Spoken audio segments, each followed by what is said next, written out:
Well, excuse me for being breathless because I've had one of my flare-ups. That takes a lot out of me when I go to the toilet, but other than that, yeah, this video is talking about another piece of shit. Talking about how the internet has been compromised, and this has been gradual over the years. I think it became more prevalent in 2016 or something, where corporatization started to take over, a bunch of laws are passed, and suddenly the internet's more policed than it ever was. Although less so much now because of obviously people like spouting bigotry and hate speech freely. But for the most part, it favoured corporations, corporates. Anyone sort of in a business anyway that is prevalent online. And this is why I named the video "Your Internet is Compromised." It's actually because every single aspect of the internet you know is vastly different to not only what it was over 10 years ago, it's also dangerous in very stupid ways that the government could prevent. And this is really the big kicker here, because the internet is both sacred and shit. Simply put, because there are some great things to it, but there are also plenty of bad things. I've already gone into my experience about this when I reacted to Online Safety Act. You can find not suitable for live content. It's easily accessible on the World Wide Web, and it's dangerous. Yeah, like that sort of stuff needs to be policed, but for some reason it's not. So, yeah, I also wanted to talk about just everything that's been going on since then. I guess I could start with a story. Just make it thumbnail. But back in like 2006, when I made my first ever email account, I wasn't that prevalent on the World Wide Web because I was a child back then. I was playing games, and that did require internet for sure. And yeah, I was playing games that weren't for my age range, but that doesn't really matter as long as you're brought up to know right from wrong. Although there are areas where people unfortunately are either manipulated or exploited by parents through that, and a lot of the older generation are, which not a lot of people understand, but I've seen it firsthand, so I do understand how that happens. But yeah, there's actually quite a few things that are happening back then, but not nearly as bad. Yeah, the worst thing that probably could ever happen back then is either getting a virus or having what is it? Oh yeah, there's like games out there with like microtransactions and stuff. There's more like prevalent like Facebook and all that. But that's genuinely more of a problem. And it did exploit people, which is the sucky thing about it. Because people don't really know better, as much as a game could be like free to play, the microtransactions were quite absurd. So it's sort of like really suspicious in that sense. And I actually did have my Facebook account hacked once, and it was because of like a scam that I wasn't aware of on one of the games. Other than that, like the internet was for the most part safe. It's quite tame. YouTube was just starting out, and people were using it a lot, and eventually it grew to what it is now. We didn't have like the like and dislike bar. We actually had a star system. So I can remember that. We also had like a different interface, and it looked very sort of old. If you look at the Wayback Machine for old channels, you'll see that, and even the in between looked very old as well. But yeah, growing up, things were fine, and eventually I was on the internet more often from like 2013 onwards, and I was taking an IT course at college, 3 years actually, for having a mental health crisis. And I learned a lot through that. But at the same time, we began to see the internet essentially eat itself alive. And this probably became a thing like from various social media platforms where I started turning in themselves. I don't think Twitter was too popular. Although it was gaining traction, I do remember that to an extent. Facebook was at its all-time peak. MySpace died, if you remember that. And also like places like Reddit, I think, have existed for quite a while, but they didn't gain traction until like 2018, I'd say. Somewhere along that line. Looking back on it, it was even a simpler time back in 2018. But then lockdown happened and people began losing their minds. Suddenly, everything's flooded with pseudoscience and misinformation, disinformation for that matter. You know, if you look at something like a topic you disagree with, there are people out there pretending to be part of that group who essentially make a statement, or I don't know what you call it, but they basically fake being a part of that group and say something like, "Oh, I'm gonna fucking kill you." Like they literally write death threats. And these people essentially pose as the other group to essentially hinder them, either create bad business or just bad blood. It's all a complete act. I'm surprised, even after 5 years of this, and probably more actually, nobody was wising up to it. Like, there genuinely exist bad people in these groups. But if they're going that far, the likelihood is, if it's that frequent as well, it's probably not going to be someone of that group. And even then, if you look at, like, for example, I'm vegan, and I watch a lot of vegan channels. If you look at a lot of people who've been part of these, obviously, vegan groups and communities, a lot of them will condemn you for even giving a death threat to someone, regardless of whether you're on their side or not. So it goes to show that people just don't agree with obviously these things, but people will use that as like dirt against someone, and I do think people at this point who highlight it should be probably investigated, honestly. Like, there's literally a safety issue and privacy issue with causing death threat, or calling death threats and whatnot. They call them out, and obviously people potentially making them just for a video's sake. But it also gives people the free pass to do it to others, and that's why we constantly see it. Like, someone gets death threats for something, I get death threats for something. I've definitely had that a few times. Yeah, like, it's because people essentially let them go. The government's not intervening into what is a probably dangerous act. And like, the worst things that we heard about even before the internet explosion anyway is like people going onto Facebook and filming their own suicides because people bully them to that point. And people were more empathetic about it back then, but nowadays it's like, oh, she was probably a misandrist or something, and it's like, are you fucking kidding me? The people who struggle with suicide, as I know in my own personal experience, I'm suicidal myself, they don't often commit suicide because of something they've done. It's either because of something that's happened, or maybe they've got depression like I have, and they just experience suicidal thoughts on a regular basis. And it gets untreated because either the country is fucked, UK is, and I know the US is too, so they don't get help for it. There's no such thing as help. Or there is simply a matter of just not wanting to be around, or just being pushed over the edge. And I'll definitely relate to that as well. I've been bullied constantly ever since being on the internet as well. It's happened in real life too.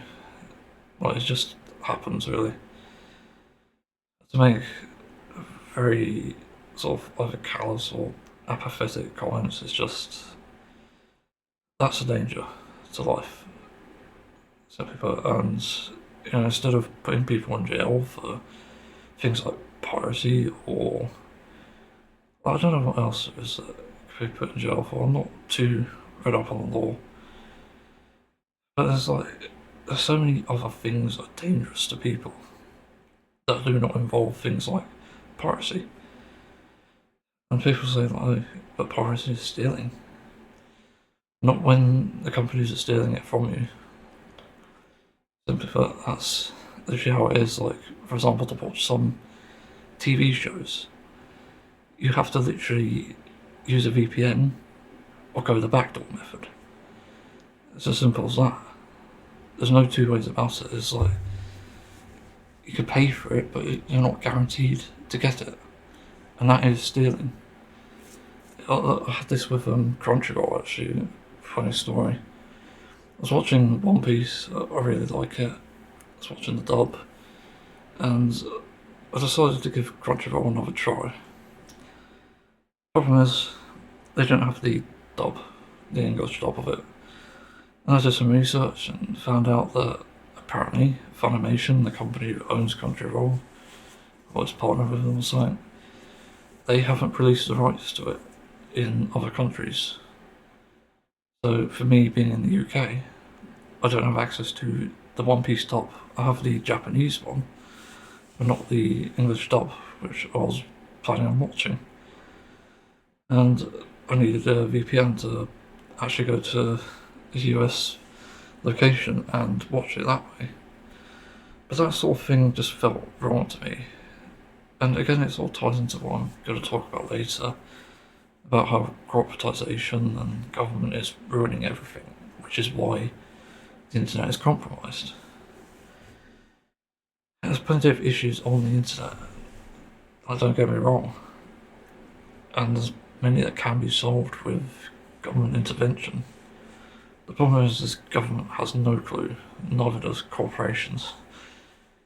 Like, security risks happen because they're not hiring people who have extensive knowledge on it. There's plenty of talented people who can literally find security issues in anything, really. And you need to hire the people who are most at risk of committing a crime that way and potentially causing much damage, so you can prevent it from causing more damage. Hire them, give them money to find these exploits, and you're good. Like, you can literally fix these problems. But corporations are too complacent and they don't actually think about this, and they're often run by, obviously, older people who are not knowledgeable on technology. That's not an ageist thing to say. Like, literally, people like age 30 and over, in my experience anyway, they're not as familiar with technology. Simple as that. I'm 28, and I grew up with smartphones actually when they're just becoming a thing. It was quite jarring at the time, but slowly got used to it.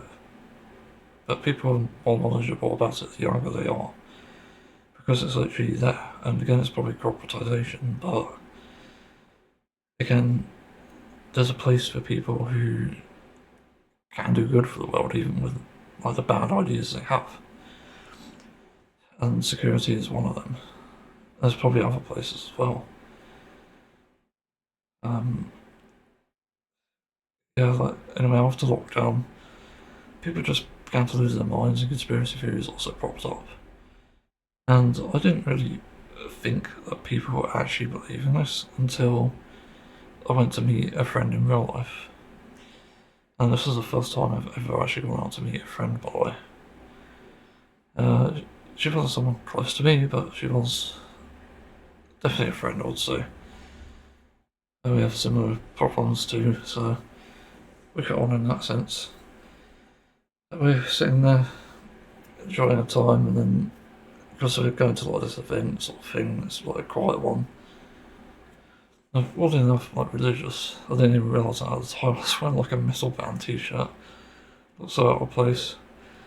One of her friends comes along, who's also attending it, and starts saying things like, "Oh, have you heard about the New World Order?" But there's me sitting there thinking like, "What the fuck?" She's not going there, is she? And she did. She said that essentially COVID jabs are putting microchips in people, so that the government is planning to overthrow us and they're going to escape with all the money. But it's so bizarre. It's not rooted in evidence or anything. Just like, oh, I came up with this. And yeah, I felt very uncomfortable at that point. Luckily, the other people aren't like that, but still very concerning. And I've also seen people arguing about, oh yeah, like, I remember I went for a COVID jab once actually, and because it was like one of these busy places, I fucking hated it. There was someone outside arguing, saying they don't want the jab, or something like. They're legitimately just opposed to it. And as much as I don't want it, it's just absolutely crazy to me. Um, yeah, a lot of people like this do actually exist, and lockdown definitely had an impact on it. Because if none of this ever happened, then there wouldn't have been such a thing.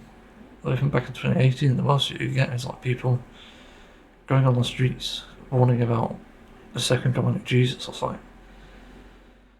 That was about the worst that you got, and you also had like protests, which are fine if they're for a good cause, really. But again, that's up to the people. Not popularity, but it's depending on like how demonstrable it is. It's just a flaw I see in a lot of people now when they criticise protests. It has to be for good reason, but people don't look at it that way. Instead, they look at the act.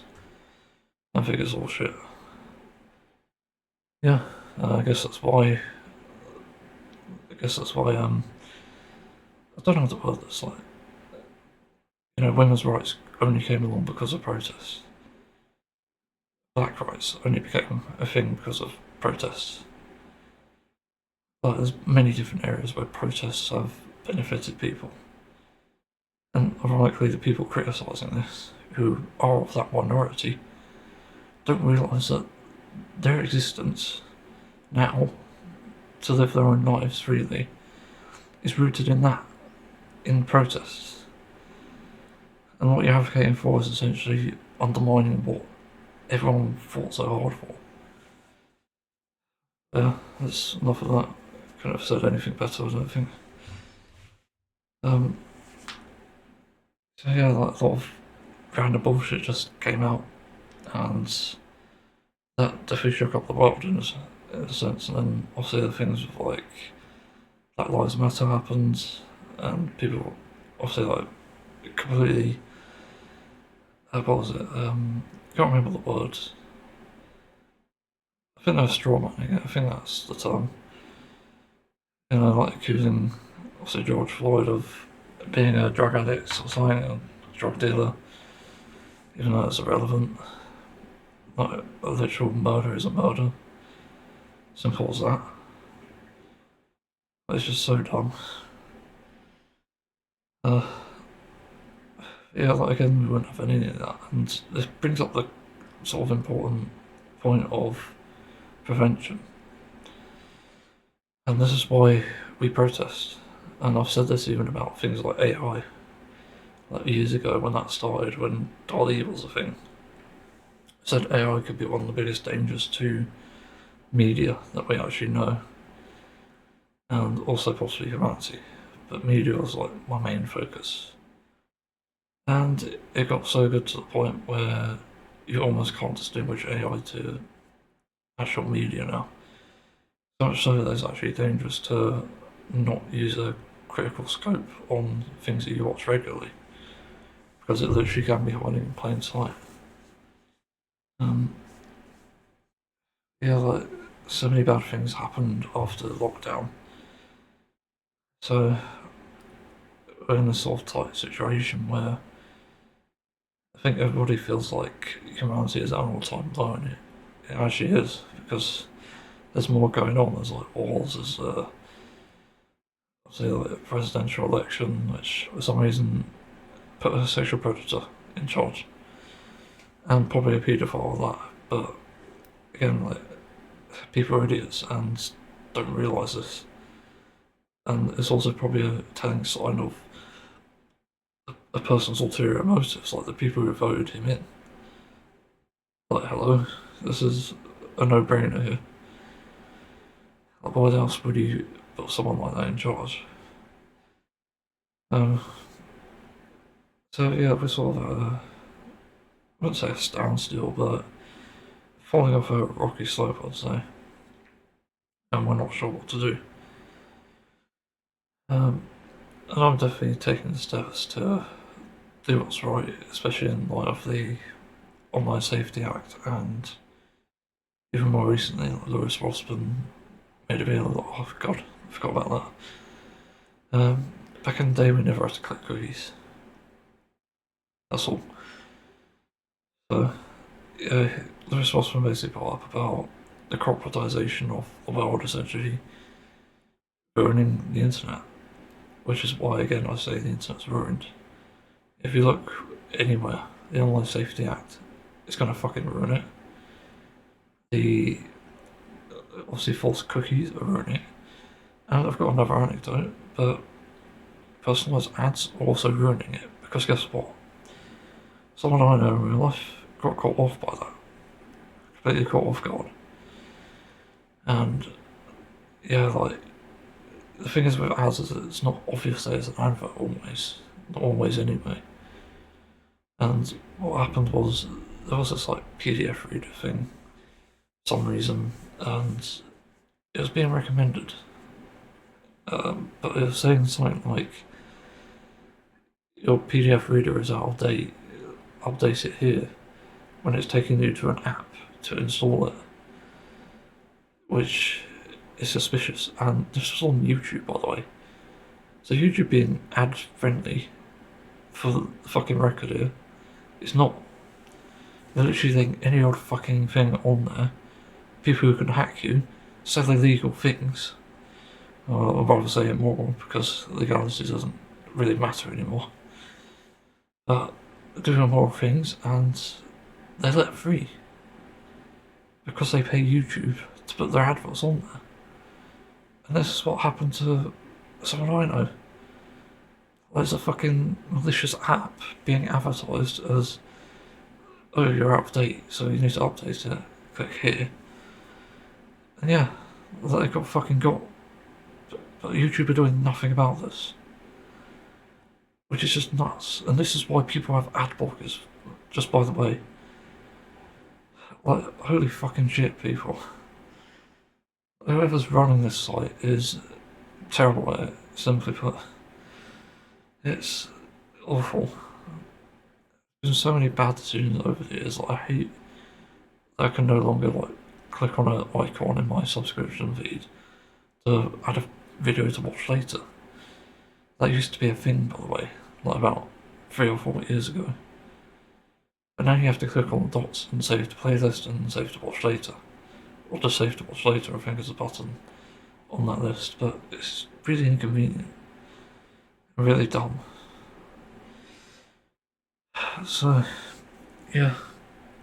Completely caught off guard, and really no way around it. I think I've got something. Also, I kind of got headaches. I don't know what's going on. Something weird happening to my body. Yeah, I'm frustrated, and as everyone else is.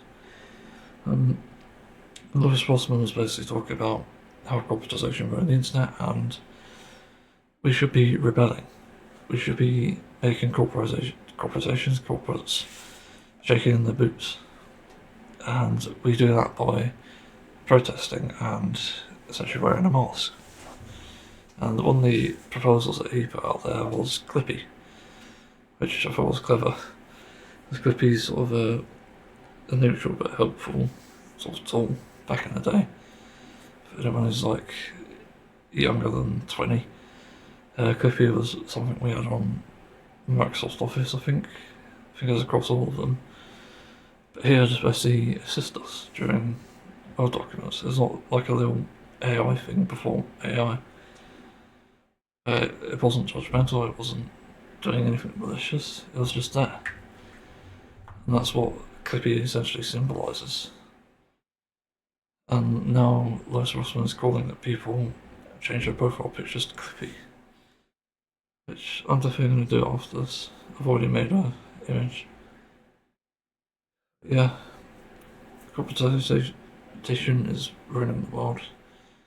And it's ruining the internet. It's compromising your data, it's taking your vulnerabilities and even interests, for that sense, and essentially catering it towards you. Like, fuck, I had like a weird thing the other day on Amazon. I was being recommended like things that are completely unrelated to what I was looking at. I can't remember what it was. I can actually probably have a look at what it's like now. Like, it's so fucking dangerous. Like, holy crap. It's unbelievable. So let's go on to this and see. Does it recommend things after that? No, probably the homepage. No, consider these, discover more. No. Okay, it's changed a bit. I think it's been listening. I haven't been talking about toothpaste and nutrition, so I'll probably need to talk about that. The recommendations better. No related to items reviewed. No. That's weird. But the internet is going to shit, obviously. And I think the only sort of way we're going to get around that at this point is to simply rebel and do what's right. Because if we're not standing up for what's right, we're just going to let things happen. And like the first thing we need to do, probably, is dismantle corporations. Corporates, I can't say the word. Corporations, that's it. It's like, it's one of the obvious things that we need to do. It's destroying the internet. And the longer we leave it, the more likely it's just going to turn worse. And one of the, I think, easiest ways to like convince people as well is to provide proper information, ones that are rooted in evidence and can be simplified to present it. And on top of that, I think you need to show people like the brighter side of the coin, essentially. Because I think people who are like complacent about this sort of thing are probably the biggest danger to it, to us, to everyone else. And the more people sort of sit back and let things happen, the more they're allowed to happen. That's simply how it works. And again, this is like why criticising protests is like such a stupid thing to do. Because people are standing up for what's right. Like they're not sitting back, letting things happen. They're literally going out there and doing something. And this is why, again, I don't prescribe to legality anymore. It just doesn't mean a thing to me. You know, governments are protecting corporate. Fucking hell, why do I keep messing up? Yeah. Don't know why the word's gone. They're protecting corporates, I'll just say. And it's never good. And there are measures you can do to sort of prevent this as well. Buy from local companies, even if it's a bit more expensive. Buy ethical products, definitely. And avoid using like not government owned, but corporate owned sites. I think some are government owned now. You have to take preventative measures to stand for what's right, essentially. And part of this can actually be disruption as well.